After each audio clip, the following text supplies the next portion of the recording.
All right, here we go. Here is the breakdown of one of my friends and colleague, former coworker, body breakdown and analysis. So a couple days ago, she reached out to me, sent me the scan of her InBody, and said, number one, help. How do I read this?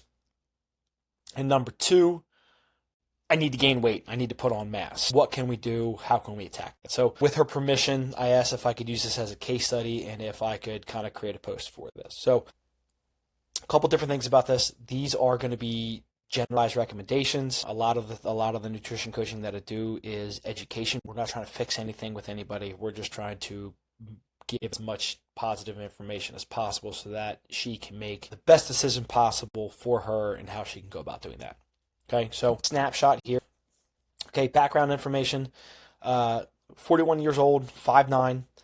She's a mom. She is a master's level competitive athlete, so she plays professionally. So she's been all around the world playing her sport. She also owns her own business that is sport and sports skill related. She's a coach for that same business, and also again said she was a kind of a co-worker and a colleague. She's also a trainer and a fitness coach, right? So with all that being said, she is highly, highly, highly active, right? And the other thing by this, by no means by her. The other thing that I try to talk about then too is, people can be in this field and still not quite understand nutrition sometimes, and that's okay. So it's just kind of the importance of finding a coach or finding someone who's knowledgeable to help educate you when it comes to nutrition, education, things like that. Okay, so again, highly active, ready to go. So with this, a lot of the scans that we see, I'm going to throw myself up here real quick. We have scans going back from November 2024 all the way up until this most recent scan. So we've got about 2 years of scans. Obviously, off the bat, we would love to have probably a little bit more continuity, a little bit more regularity with the scans. Sometimes these are tough, just if it's a snapshot here or there. It's a snapshot every 3, 4. Sometimes in looking at this, 7 months go by at some point. So if you have the ability to do something like this, we want to try to make sure that we can do it regularly.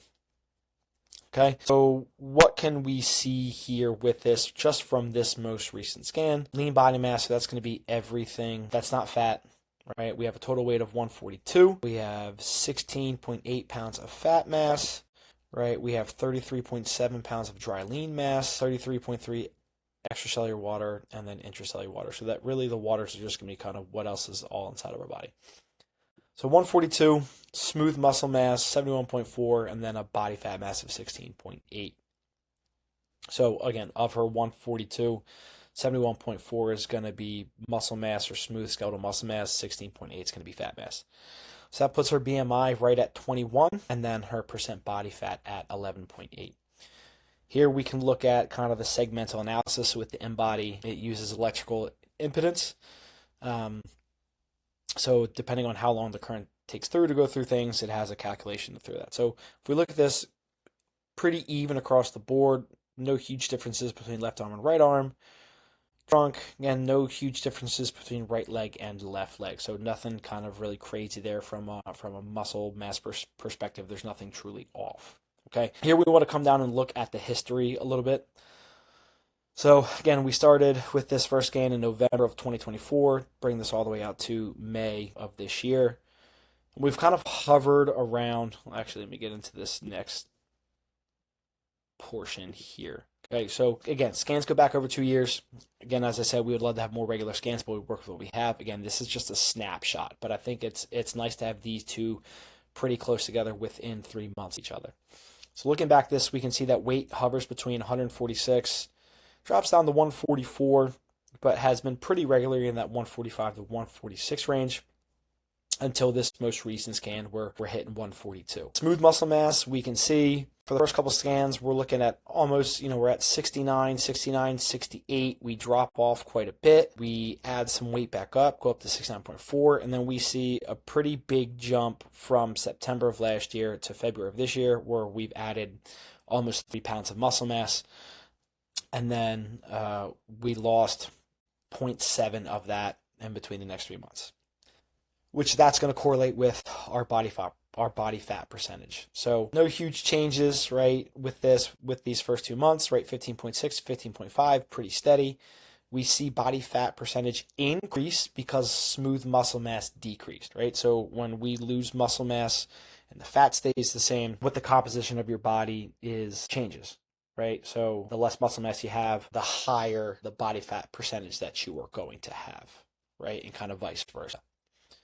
And we can see where that really plays into effect as we get into her gaining some of that muscle mass back, right? So when we go from 68 to 69, we see a decrease of over 1%, but this is where we see the big jump is when we jump up to 72.1, we drop almost 2 full body fat percentages. So same thing, the more muscle mass we have of your total body weight is going to be. Okay, now as we get into this last scan, this is where we see that what she's starting to feel is a little bit of an issue, right? So we went from 146.3 to 142, so over those 3 months, so we'll call that roughly 4 pounds, all right? But of those 4 pounds, only lost 0.7 in smooth muscle mass, right? So very minimal, if we want to look at it in terms of like 4 pounds a quarter, but if we look at it in the grand scheme of things, minimal. A lot of that weight that was lost was going to be fat mass, okay? So because she lost all that weight, and again, where it was mostly fat mass, that drops that body fat percentage down even low to 11 to 11.8.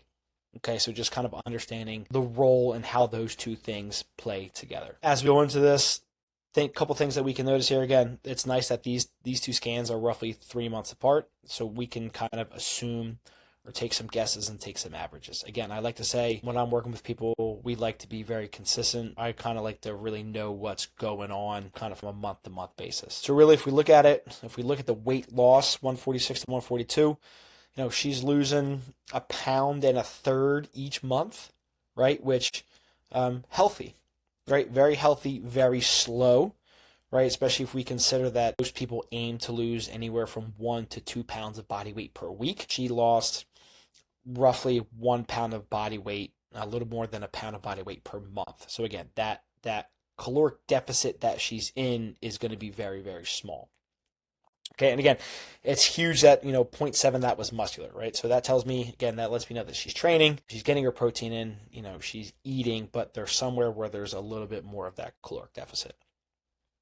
Okay, now when we look at this, I probably should have put this on the next scan. So as we're talking about this, the one thing she said is she goes, oh my gosh, I want to get back up to 145. That's when I feel my best. How am I going to eat more protein to gain weight? And that's the first thing when it comes to coaching and understanding some of this is because she's active, because she really hasn't lost that much muscle mass or very minimal muscle mass, that lets me know that she's training effectively and she's getting in enough protein to support muscle mass. So she doesn't necessarily need to add in more protein for her diet.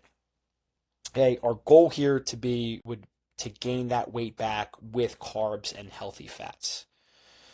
Okay, so again, with this, we kind of hit on this. Why is this an issue? Why is dropping down to 11.8 an issue? Her energy levels are starting to drop. She's having a hard time recovering, and she just doesn't feel like confident, right? She doesn't feel like she has that oomph when it comes to training or playing, right? So we can see that where some of that weight loss and some of that body fat percentage is starting to take a little bit of an effect.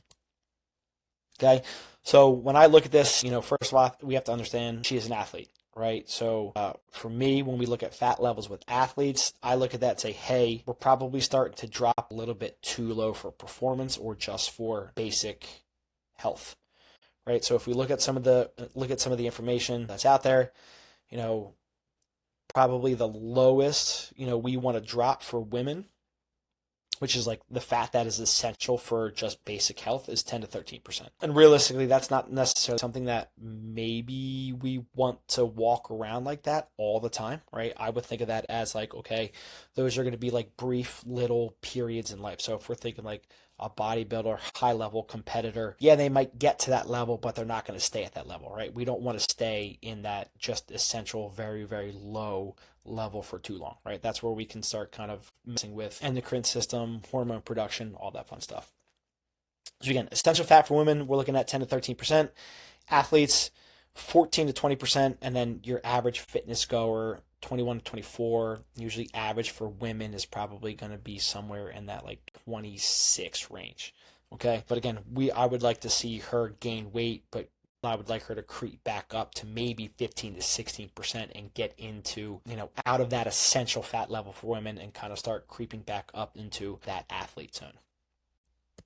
Okay, so this is where kind of some of that coaching comes involved. So how can we reverse this? So essentially, what's the outcome? The outcomes that we're looking for is increased energy levels, right? Feeling better, being able to recover more. I feel like we're starting to get some of that umph again.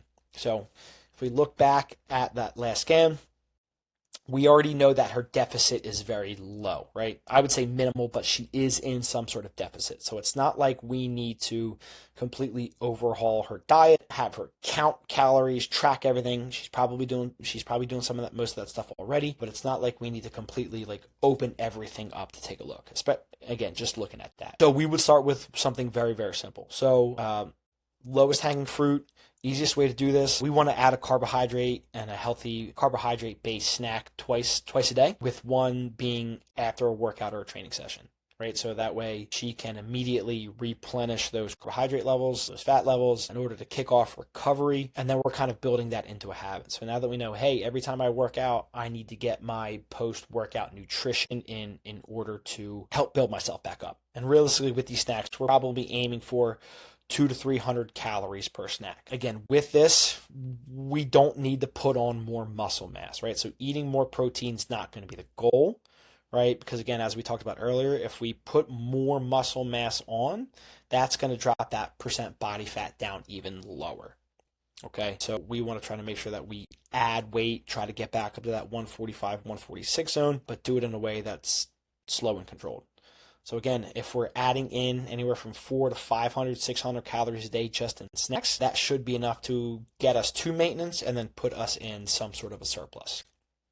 Now, with this, again, we're going to monitor this. So we'll take a look at how she's feeling, how her energy levels are feeling, probably in about 2 to 3 weeks. That's going to be where we're going to start to see some of those changes occur. And then about after a month, we'll make some more adjustments on, hey, do we need to add an extra meal in along with the snacks, or we go from there? But the biggest thing is when it comes into nutrition coaching is to, hey, let's attack the lowest hanging fruit first. Let's make it as simple as possible as first before we try to make everything super convoluted and super hard for the people that we're working with. So hope this was helpful. Questions about anything, please, anybody, feel free to reach out to me. And if you have more stuff like this that you want to learn about, please let me know. I love doing this stuff. I love teaching. I love the education side of things. That's kind of where my passion is. So this stuff I love doing. All right, thanks.